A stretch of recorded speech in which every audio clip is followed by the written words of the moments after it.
Semua orang di Rumah Sakit Bakti Sehat tahu kalau Dokter Rangga adalah pria yang dingin, disiplin, dan tak pernah terlibat urusan pribadi dengan siapapun. Tapi malam itu, di ruang perawatan yang lampunya sengaja diredupkan, Suster Ayu merasakan tangan dokter itu menyentuh punggungnya bukan karena prosedur medis. Dokter Rangga Wijaya, dokter spesialis bedah berusia 38 tahun. Asli Surabaya, berasal dari keluarga terpandang. Pribadi kaku, tenang, dan sangat tertutup. Sudah menikah, namun hubungan rumah tangganya hampa. Ia dikenal tak pernah menggoda atau menggubris suster-suster di rumah sakit, hingga Ayu datang. Suster Ayu Lestari, wanita 27 tahun, baru pindah dari Gresik ke Surabaya untuk bekerja. Pintar, ceria, dan penuh empati. Di balik senyumnya yang lembut, ia menyimpan masa lalu yang kelam dan luka yang belum sembuh. Ayu tahu Rangga sudah beristri, tapi perasaan tak bisa dibendung. Dr. Fitriani Kartika, istri sah Rangga, seorang dokter kulit yang bekerja di klinik pribadi milik keluarganya. Cantik, mandiri, namun terlalu sibuk dengan ambisinya sendiri. Ia tahu suaminya mulai berubah, tapi memilih diam untuk sementara. Semuanya bermula saat Ayu ditempatkan sebagai suster pendamping di ruang operasi. Malam itu, operasi darurat memaksa tim medis bekerja di luar jam tugas. Suster lain sudah pulang. Hanya mereka berdua yang tersisa menyusun ulang alat-alat bedah. "Terima kasih bantuannya, Suster Ayu," ucap Rangga, suaranya dalam, matanya tajam mengamati wajah wanita muda di depannya. Ayu tersenyum, menunduk sedikit. "Sama-sama, dokter. Saya senang bisa bantu." Rangga tak segera menjawab. Ia hanya menatap Ayu lebih lama dari yang seharusnya. Lalu ia berjalan mendekat, langkahnya nyaris tanpa suara. Ayu bisa merasakan tubuhnya menegang saat dokter itu berdiri tepat di belakangnya. Napasnya hangat di tengkuknya. "Harusnya saya pulang," bisik Ayu, tapi kakinya tak bergeming. "Saya juga," jawab Rangga. "Tapi anehnya, saya nggak pengen." Saat Ayu berbalik, tubuhnya nyaris bersentuhan dengan dada Rangga. Ada jeda yang menyesakkan. Tak ada kata, tak ada perintah. Hanya desir pelan dari AC yang menggantung di langit-langit dan detak jantung yang makin cepat. Ciuman pertama mereka bukan halus atau ragu-ragu, tapi penuh amarah. Amarah atas hasrat yang ditekan terlalu lama. Hasrat yang seharusnya tidak pernah ada. Sejak malam itu, ruang istirahat staf menjadi saksi diam dari banyak pertemuan terlarang. Mereka bermain api di sela-sela shift malam dan seminar medis. Tak ada yang tahu, atau mungkin pura-pura tak tahu. Tapi getaran itu, ketegangan yang mereka bawa ke setiap ruang yang mereka masuki, mulai terasa. Ayu tahu ia salah.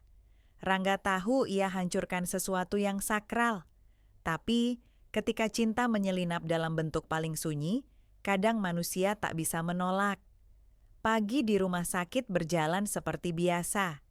Aroma disinfektan dan kopi dari pantry bercampur di udara.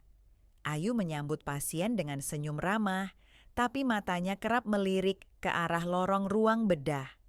Seolah mencari sosok yang membuat tidurnya gelisah selama 3 minggu terakhir. Rangga, seperti biasa, tampak profesional dan tak tersentuh. Tapi Ayu tahu di balik jas putih dan ekspresi tenangnya, ada gejolak yang sama. Mereka berdua sedang berdiri di tepi jurang, dan tidak ada yang mencoba mundur. Pada suatu sore, seusai operasi yang cukup berat, Ayu sedang merapikan catatan medis ketika Rangga masuk ke ruang istirahat. Hanya mereka berdua di sana. Tanpa banyak kata, Rangga mengunci pintu. "Kita nggak bisa terus kayak gini," ucap Ayu pelan, membelakangi pria itu. Langkah Rangga mendekat. "Tapi kita juga nggak bisa pura-pura ini nggak pernah terjadi." Ayu menggigit bibirnya. "Aku cuma suster di sini, Dok. Kamu tahu risikonya lebih besar buat aku." Rangga mendekapnya dari belakang. Tangannya menggenggam erat pinggang Ayu, wajahnya bersandar di bahu wanita itu. Kamu pikir aku nggak mikirin itu? Setiap malam aku tidur di sebelah istriku, tapi pikiranku ke kamu. Aku udah coba tahan, tapi tiap kali lihat kamu, suaranya tercekat. Aku hilang kendali. Mereka berciuman lagi, lebih lembut, lebih dalam. Bukan sekadar hasrat, tapi perasaan yang sudah tumbuh diam-diam, seperti akar liar di bawah tanah. Malam itu, Rangga tak pulang ke rumah. Ia dan Ayu menghabiskan waktu di apartemen kecil Ayu di daerah Rungkut. Lampu temaram, suara hujan pelan mengetuk kaca jendela. Ayu duduk bersandar di dada Rangga, mengenakan kemeja kerjanya yang kebesaran sambil memainkan ujung kancing. "Kamu nyesel?" tanya Ayu lirih. Rangga menggeleng pelan. "Enggak, tapi aku takut." "Takut kehilangan semuanya?" "Takut kehilangan kamu." Beberapa hari kemudian, gosip mulai berembus. Suster senior mulai memasang tatapan curiga. Jadwal Ayu mendadak sering dipindah. Salah satu dokter junior sempat melihat Rangga keluar dari ruang istirahat dengan baju yang berantakan. Tapi tak ada yang berani bicara langsung. Hingga suatu malam, saat Ayu sedang menyuntikkan obat ke pasien rawat inap, layar ponselnya menyala. Satu pesan masuk, dari nomor tak dikenal. "Aku tahu hubunganmu dengan suamiku. Kita harus bicara. Sendirian. Fitriani." Dan detak jantung Ayu langsung kacau. Ayu menatap layar ponselnya cukup lama. Tangan kirinya masih menggenggam spuit yang belum sempat ia letakkan. Pesan itu terasa seperti pisau tajam yang menembus kulitnya perlahan-lahan. Namanya disebut. Tak ada ruang untuk menyangkal. Tak ada kemungkinan ini hanya kebetulan. 1 jam kemudian, Ayu duduk di dalam mobil milik Fitriani yang diparkir di basement rumah sakit. Aroma parfum mewah menyelimuti kabin, bertabrakan dengan hawa dingin AC yang menusuk. Fitriani tampak sangat tenang, terlalu tenang. Mengenakan blus hitam dan celana putih, rambutnya terikat rapi. Ia menoleh ke Ayu, menatapnya dari ujung kaki hingga ke mata. "Cantik," katanya. Nggak heran kalau Rangga akhirnya goyah juga. Ayu menunduk, tangannya menggenggam ujung roknya dengan gugup. "Saya minta maaf." Fitriani tertawa pelan, pahit. "Maaf nggak akan bisa kembalikan waktu tidur kami yang dingin, makan malam yang sunyi, atau sorot matanya yang kosong waktu lihat aku." Ia menarik napas dalam, lalu menyandarkan kepala ke jok. "Aku tahu sudah lama, tapi aku diam, karena kupikir ini cuma soal waktu. Tapi kamu beda." Ayu memberanikan diri, mengangkat wajahnya. "Saya nggak punya niat merusak rumah tangga siapapun. Semua ini kejadian, nggak direncanakan." Fitriani menoleh cepat. "Nggak direncanakan? Apa kamu pikir cinta itu bisa dijustifikasi cuman karena dia terjadi?" Wajahnya mulai merah, matanya berkaca-kaca tapi tidak menetes. Sunyi merayap. Lalu suara Fitriani kembali lirih. "Aku nggak akan minta kamu mundur. Aku nggak mau menang karena kamu kasihan atau karena kamu takut. Tapi kamu harus tahu, Rangga bukan milikmu. Dia milik banyak luka yang bahkan belum kamu tahu." Ayu hanya bisa diam. Tak ada jawaban yang pantas keluar malam itu. Esok harinya, Rangga mencarinya. Ia menarik Ayu ke gudang alat medis, tempat yang selama ini jadi persembunyian sunyi mereka. Tapi kali ini bukan untuk mencium atau membelai. Wajahnya tegang, matanya merah. "Kamu ketemu Fitriani?" tanyanya dengan suara parau. Ayu mengangguk. Dia tahu segalanya Rangga. Rangga mengusap wajahnya kasar, lalu menatap Ayu, lama, dalam. "Kalau kamu mau pergi, aku ngerti," katanya. Ayu menggeleng pelan. "Aku nggak mau pergi. Meski kamu harus hidup dalam bayangan, mungkin aku nggak harus jadi terang, tapi aku juga bukan gelap. Aku cuma mau kamu jujur, sama aku, sama diri kamu sendiri." Rangga mendekat menggenggam wajah Ayu di antara kedua tangannya. "Aku jatuh cinta sama kamu, Ayu, bisiknya. Dan itu adalah hal paling jujur yang pernah aku rasain selama bertahun-tahun. Tapi sebelum bibir mereka bisa bertemu lagi, suara langkah kaki terdengar mendekat. Seseorang membuka pintu gudang, dan untuk pertama kalinya mereka terlihat jelas, tanpa bayangan, dan pintu itu tidak tertutup kembali. Yang berdiri di ambang pintu adalah dokter.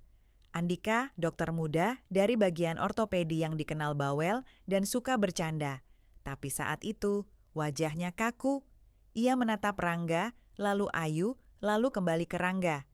Tangannya masih memegang file pasien, tapi tidak ada satupun kata keluar dari mulutnya selama beberapa detik. "Maaf ganggu," ucapnya akhirnya, datar. "Tapi, sebaiknya kalian cepat keluar, banyak mata di lorong." Dia tak menunggu jawaban, langsung pergi, membiarkan pintu terbuka menganga di belakangnya. Ayu dan Rangga saling menatap, jantung mereka sama-sama berdegup tak karuan. Dunia yang selama ini terasa tersembunyi perlahan mulai terbuka, satu lapisan demi satu lapisan. "Aku harus keluar duluan," bisik Ayu. "Jangan bareng, kita udah terlalu kelihatan." Rangga mengangguk pelan, tapi menggenggam tangan Ayu satu kali sebelum melepasnya. "Hati-hati ya." Begitu Ayu melangkah keluar, dia bisa merasakan tatapan dari dua suster senior di ujung lorong. Salah satunya membisikkan sesuatu ke temannya, lalu menatapnya dari kepala sampai kaki. Ayu pura-pura tidak peduli, tapi di dalam dirinya gemuruh mulai muncul. Beberapa hari berikutnya, suasana di rumah sakit berubah. Seperti udara yang lebih berat, bisikan lebih sering terdengar, dan Ayu mulai merasa asing di tempat yang dulunya ia cintai. Lalu panggilan itu datang dari manajemen rumah sakit. Ia diminta masuk ke ruangan kepala RS pada pukul 10 pagi, hari Senin. Saat itu, tangannya sampai gemetar saat menggenggam kenop pintu. Di dalam dokter, Rangga sudah duduk lengkap dengan jas putih dan ekspresi profesionalnya. Yang membuat jantung Ayu benar-benar jatuh adalah ketika ia melihat satu kursi lain di pojok ruangan, Fitriani. Dia duduk dengan kaki bersilang, mengenakan kemeja biru tua, dan memandangi Ayu seperti menilai spesimen di bawah mikroskop. Di atas meja tergeletak beberapa lembar kertas, kontrak, surat pernyataan, atau mungkin laporan pengaduan. Kepala rumah sakit menghela napas panjang sebelum membuka pembicaraan. "Kami menerima laporan terkait hubungan yang tidak profesional di antara dua staf medis kami. Ini situasi yang serius dan bisa berpengaruh pada kredibilitas rumah sakit." Ayu menunduk. Rangga hanya duduk diam, rahangnya mengeras. Fitriani masih diam, tapi di matanya ada sesuatu yang tak bisa Ayu baca. Bukan amarah, bukan benci, mungkin luka, mungkin kemenangan, atau mungkin sesuatu yang lebih dalam dari keduanya. Kepala rumah sakit mendorong secari kertas ke arah Ayu. "Kami memberikan dua opsi, mengundurkan diri secara sukarela, atau menjalani pemindahan ke fasilitas lain di luar kota, tanpa jaminan waktu kembali." Suara jam di dinding berdetak nyaring, dan Ayu tahu inilah titik di mana semua berubah. Ayu menatap kertas itu. Tinta hitam di atas kertas putih terasa seperti vonis. Bukan karena isi suratnya, tapi karena cara semua orang di ruangan itu melihatnya, seolah ia adalah kesalahan yang harus segera dibersihkan. Tangannya gemetar saat menyentuh pinggiran kertas itu. Tapi belum sempat ia bicara, Rangga tiba-tiba berdiri. "Berhenti," ucapnya pelan tapi tegas. Semua menoleh padanya. "Saya yang salah, bukan dia," lanjut Rangga. "Kalau ada yang harus pergi, itu saya. Saya yang melanggar batas. Saya yang menghampiri dia, bukan sebaliknya." Fitriani mengangkat alis. "Rangga, jangan main drama di sini." "Ini bukan drama, Fit. Ini pertama kalinya aku bertanggung jawab atas apa yang aku rasain, atas apa yang aku pilih." Kepala rumah sakit menatap mereka bergantian. Wajahnya tidak menunjukkan ekspresi jelas. Dokter Rangga, Anda sadar konsekuensi dari pernyataan Anda? Saya sadar, jawab Rangga mantap. Tapi saya juga sadar, terus-terusan pura-pura hanya akan menghancurkan lebih banyak orang, termasuk istri saya. Fitriani terdiam, bibirnya sempat terbuka, tapi tidak ada kata keluar. Hanya matanya yang menajam, seolah sedang menahan sesuatu. Amarah, atau mungkin air mata. Ayu bangkit perlahan, menatap Rangga dengan campuran takut dan kagum. Ia menggenggam tangan dokter itu di depan semua orang. Saya nggak tahu ini benar atau salah lagi, ucapnya pelan. Tapi saya tahu satu hal, saya nggak mau jalan sendirian. Rangga menoleh padanya. Kamu nggak sendiri. Keheningan di dalam ruangan begitu pekat, hingga suara printer di ruangan sebelah terdengar nyaring. Kepala rumah sakit akhirnya menghela napas berat dan berdiri.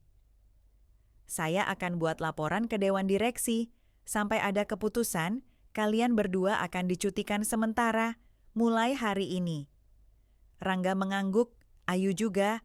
Keduanya tahu, ini belum akhir. Tapi untuk pertama kalinya, mereka merasa bebas. Meski pintu-pintu di belakang mereka mulai menutup satu persatu, mereka melangkah keluar ruangan dengan tenang. Di luar, matahari bersinar terang. Mobil-mobil lalu lalang di jalanan depan rumah sakit. Dunia tetap berjalan.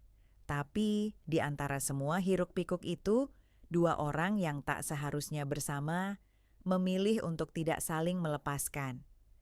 Dan saat Ayu menatap ke arah Rangga, hanya ada satu pertanyaan di matanya. Kita mau kemana setelah ini? Rangga mengangkat bahu perlahan, matanya menyapu langit yang biru pucat di atas atap rumah sakit. Entah, katanya. Tapi kalau kamu mau, aku akan ikut kemanapun kamu pergi. Ayu tersenyum kecil, tapi di balik senyumnya, hatinya berdebar. Bukan karena takut, tapi karena untuk pertama kalinya dalam hidup, semuanya terasa benar walaupun dunia bilang salah. Mereka berjalan beriringan menuju parkiran belakang. Tak ada genggaman tangan, tak ada pelukan mencolok, tapi ada bahasa diam di antara mereka yang lebih kuat dari kata apapun. Bahasa dua hati yang lelah menunggu waktu dan akhirnya memilih untuk berjalan bersebelahan, apapun harganya. Di dekat motornya, Ayu berhenti. Ia menatap Rangga lama sekali. Kamu yakin? Aku udah terlalu lama hidup karena harus, katanya. Sekarang aku cuma pengen hidup karena mau. Ayu tertawa kecil. Puitis juga kamu, dokter. Rangga tersenyum. Gara-gara kamu. Dan sebelum Ayu bisa menjawab, ponselnya bergetar lagi. Kali ini bukan dari nomor tak dikenal, tapi dari ibu kandungnya yang sejak pindah ke Surabaya belum pernah benar-benar ia datangi. Ayu, kabar dari rumah sakit udah nyampe ke sini. Kamu kenapa, Nak? Wajah Ayu mendadak menegang. Ia menggenggam ponsel itu erat. Matanya tak lagi memandang Rangga, melainkan ke kejauhan, ke arah kota yang kini mulai menghakimi. Semua orang bakal tahu, gumamnya pelan. Rangga menunduk sedikit, menyamakan tinggi badannya dengan Ayu, lalu menatap matanya. Kita nggak bisa lari dari itu. Tapi kita bisa milih gimana cara kita berdiri. Ayu mengangguk. Pelan. Dan di parkiran itu, di bawah langit Surabaya yang gerah dan bising, dua orang yang tadinya hanya bayangan dalam hidup masing-masing, kini berdiri di tengah terang, tanpa lagi berlindung, tanpa lagi menutup-nutupi. Tapi juga tanpa tahu berapa banyak yang akan mereka bayar untuk sebuah rasa yang disebut cinta. Hari-hari setelah cuti itu berjalan seperti potongan waktu yang menggantung di udara, hampa tapi memabukkan. Ayu menyewa kamar kecil di daerah Menur, jauh dari rumah kontrak lamanya yang dekat dengan rumah sakit. Disitulah Rangga sering datang, kadang hanya untuk duduk diam bersebelahan, kadang untuk tenggelam dalam pelukan yang panas dan penuh rasa bersalah. Hubungan mereka tak lagi tersembunyi, tapi juga belum bisa didefinisikan. Mereka bukan sepasang kekasih yang bebas menggenggam tangan di kafe, bukan suami istri yang sah di mata orang tua, dan jelas bukan lagi kolega yang saling sapa dalam lorong rumah sakit. Suatu malam, Rangga datang dengan wajah kusut, matanya sembab. Ia langsung masuk dan duduk di tepi ranjang, tangannya memegang ujung jasnya sendiri seperti anak kecil yang bingung. Fitriani ngajuin gugatan cerai. Katanya pelan, Ayu terdiam. Ia tak tahu harus senang atau takut. Kamu kaget? Enggak, jawab Rangga. Tapi rasanya kayak pintu rumah masa laluku ditutup paksa. Suara gemeretaknya masih terngiang. Ayu duduk di sebelahnya, menatap wajah pria itu. Kamu menyesal? Aku menyesal caranya, tapi enggak menyesal ketemu kamu. Dia mencium kening Ayu. Lalu, untuk pertama kalinya, Ayu menangis. Bukan karena marah, bukan karena sedih, tapi karena beban rasa yang selama ini ia tahan, akhirnya mengalir bebas. Rasa bersalah, cinta, takut, harapan. Semuanya keluar jadi satu. Hari-hari berikutnya berjalan lambat. Nama mereka sempat menjadi bisik-bisik di kalangan staf medis.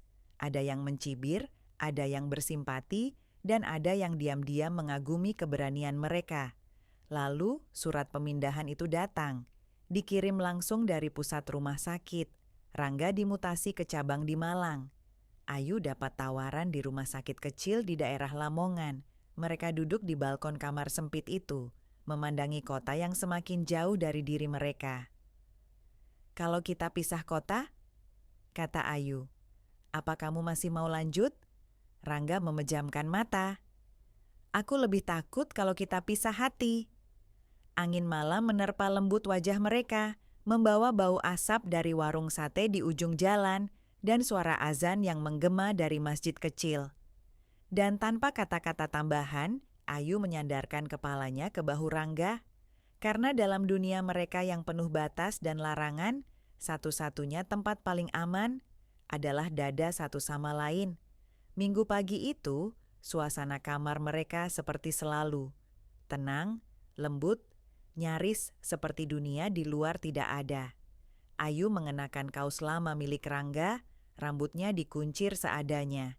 Ia berdiri di dapur mungil, mengaduk kopi sambil mendengarkan suara hujan yang mengguyur atap genteng. Rangga muncul dari balik pintu kamar mandi, hanya mengenakan handuk, rambutnya masih basah.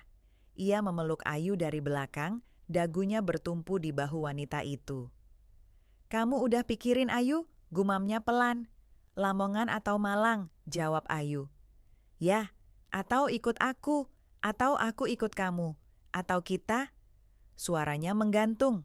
Ayu menoleh, menatap wajah Rangga yang tampak letih, tapi tetap memikat.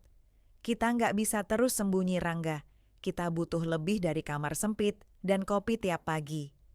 Menurutmu, kalau aku ngelamar kamu sekarang, itu terlalu cepat? Ayu terkesiap, hampir menjatuhkan sendok di tangannya. Apa? Rangga tersenyum kecil. Aku serius. Hidup kita udah acak-acakan, reputasi kita udah rusak, keluarga kita kecewa. Jadi kenapa enggak sekalian kita bikin semuanya punya arah? Ayu menggigit bibirnya, matanya mulai berair. Kamu tahu hidupku nggak bakal gampang setelah ini kan? Banyak orang yang bakal lihat aku kayak perusak rumah tangga. Kamu bukan perusak apa-apa, kamu penyelamat. Kamu yang nyelamatin aku dari hidup yang mati pelan-pelan. Air mata Ayu tumpah juga akhirnya. Tapi kali ini dia tidak merasa lemah. Dia merasa berani. Aku ikut kamu, bisiknya. Rangga memeluknya lebih erat, menenggelamkan wajahnya di leher Ayu. Apapun yang terjadi. Di luar, hujan mulai reda, menyisakan genangan kecil di jalan aspal. Ayu menatap keluar jendela dan untuk pertama kalinya, ia tidak merasa berdosa mencintai seseorang yang awalnya bukan miliknya. Karena cinta, pada akhirnya, bukan tentang siapa datang duluan, tapi siapa yang tinggal. Ketika semuanya mulai runtuh, malam itu mereka berkemas, tanpa banyak suara, hanya suara resleting koper, tumpukan baju dilipat, dan secarik foto usang Rangga bersama Fitriani yang akhirnya dibuang ke tong sampah. Tidak ada seremoni, tidak ada drama, hanya ada dua orang yang tahu bahwa hidup baru tidak menunggu siapapun. Mobilnya udah diservis? Tanya Ayu sambil menyelipkan alat tensi ke dalam tas medisnya.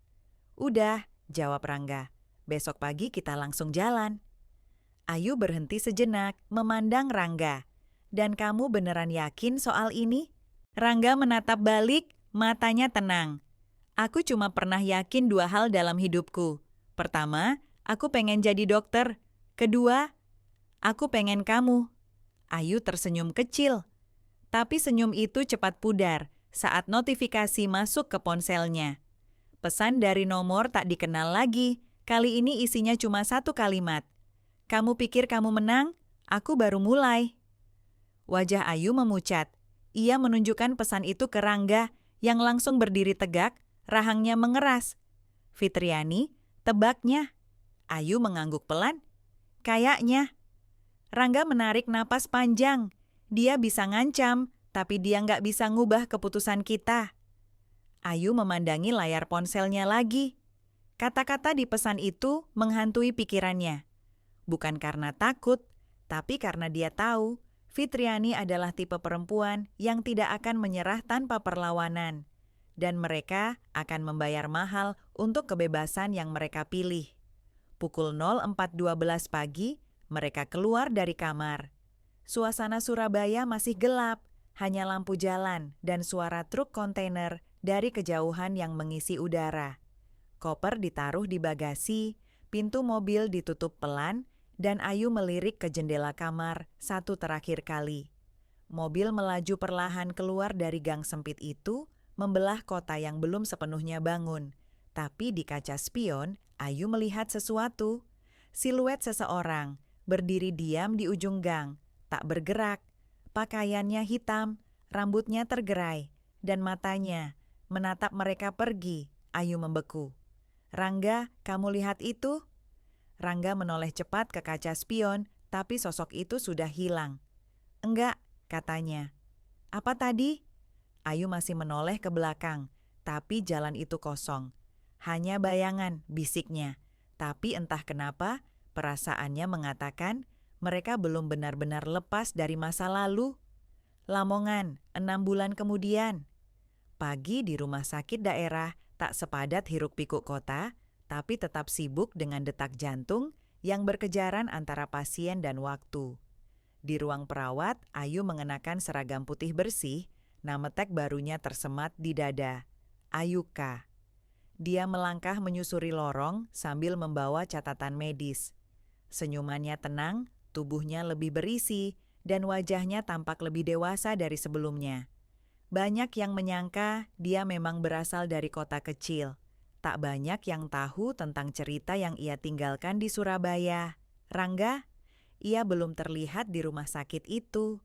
Pekerjaannya di Malang membuat mereka bertemu hanya seminggu sekali. Kadang 2 minggu sekali. Tapi setiap Sabtu sore, Rangga akan tiba di terminal dengan ransel dan senyum yang masih sama hangatnya. Mereka menyewa rumah kecil di pinggiran kota dengan halaman belakang yang menghadap ke sawah. Cinta mereka berubah, tidak lagi liar dan mendebarkan seperti dulu. Kini tenang, seperti sungai yang akhirnya menemukan alurnya sendiri. Tapi bayang-bayang masa lalu belum benar-benar hilang. Sesekali, Ayu masih menerima pesan anonim, tak lagi dari nomor yang sama, tapi nadanya mirip, menyudutkan, mencibir, mengintimidasi.